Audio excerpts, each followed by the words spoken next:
Asansol Purulia railway के daily passenger द्वारा आज जिला पुस्तकालय में एक रक्तदान शिविर और आसनसोल दक्षिण की विधायक और राज्य की मंत्री अग्निमित्रा पॉल के सम्मान में एक समारोह का आयोजन किया गया। अग्निमित्रा पॉल के साथ आसनसोल पुरुलिया डेली पैसेंजर के सदस्य यहां उपस्थित थे और मंत्री को गुलदस्ता और मां दुर्गा की तस्वीर के साथ सम्मानित किया गया।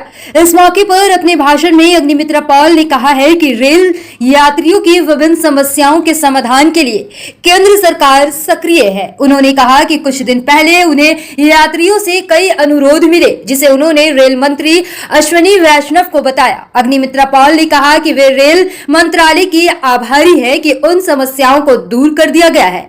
उन्होंने कहा कि आसनसोल दक्षिण विधानसभा क्षेत्र के लिए एक हेल्पलाइन नंबर जारी किया जाएगा जिस पर कोई भी व्यक्ति कॉल कर सकेगा और उसे कोई समस्या हो तो उस नंबर पर अपनी शिकायत दर्ज कर सकता है।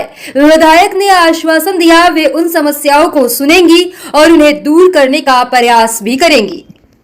অসুবিধে অবশ্যই আমাদের জানাবেন। আমরা যেরকম যে ট্রেনটা আপনাদের সবথেকে দরকার ছিল Bokaro steel express passenger train সেটা তো খুবই দরকার ছিল। সেই সময় মাননীয় রেলমন্ত্রী অশ্বিনী বৈষ্ণবজি আমাদের এটা করে দিয়েছেন এবং আরো অনেক যে ট্রেন যেগুলো বন্ধ হয়ে রয়েছে সেগুলো কতটা ফিজিবল রেভিনিউ এর দিক থেকে সরকারের লস যাতে না হয় সেটা দেখে কিন্তু আমরা চালু করার চেষ্টা করব। তাই আমাদের একটি আমি বলাইদাকে বলবো, সুমন বাবুকে বলবো একটা ডেপুটেশন দিতে, যেখানে শুধু ট্রেন নয়, শুধু ট্রেন যেগুলো বন্ধ হয়ে গেছে সেটা নয়, বাকি আরো অনেক সমস্যা আছে যারা আপনারা রোজগার রোজ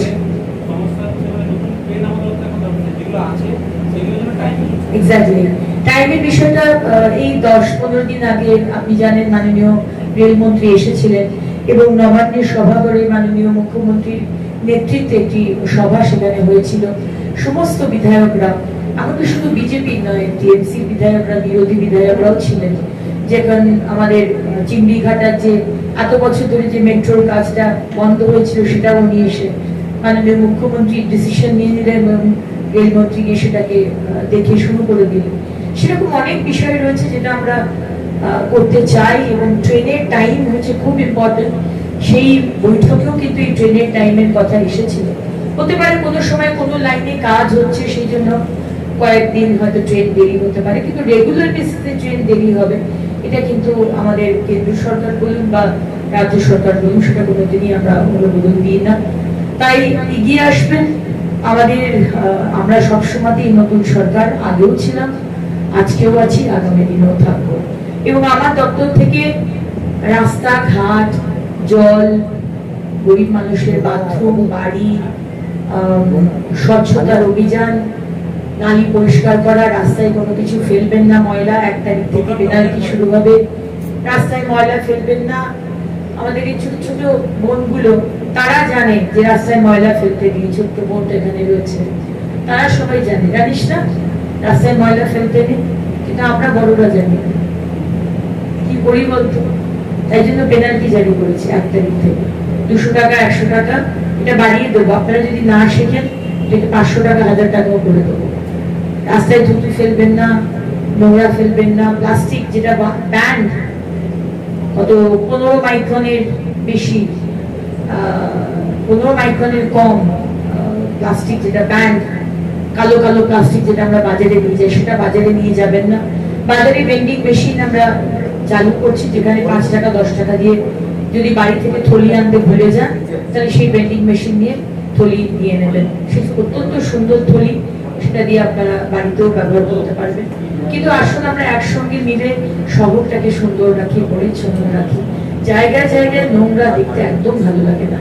আর স্বচ্ছ অ্যাপ আমরা এনেছি আসানসোল কর্পোরেশনের তরফ থেকে।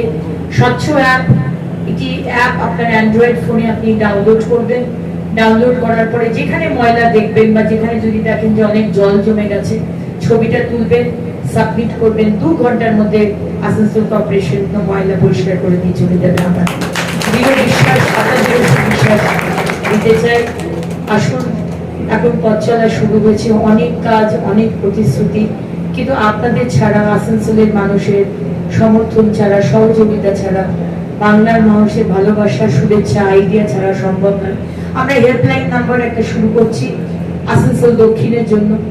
যেখানে যা সমস্যা ওই হেল্পলাইন নাম্বারে জানাবেন। আমি রাতে যখন আমি সময় পাবো আমি সেই আপনাদের কোয়েরিগুলো দেখে নেব এবং সেটাকে সমস্যার সমাধান করার চেষ্টা করব।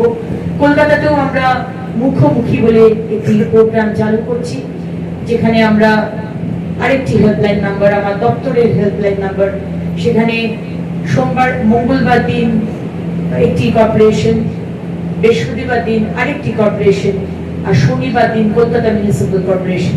এভাবে বিভিন্ন দিনে বিভিন্ন কর্পোরেশনের যারা যারা বাসিন্দা, আমাদের দেবতুল্য নাগরিকগণ, তাদের কাছ থেকে আমরা আপনাদের সমস্যার কথা শুনবো, আমি শুনবো ডাইরেক্টলি এবং তার সমস্যার সমাধান ইমিডিয়েটলি করার চেষ্টা করব।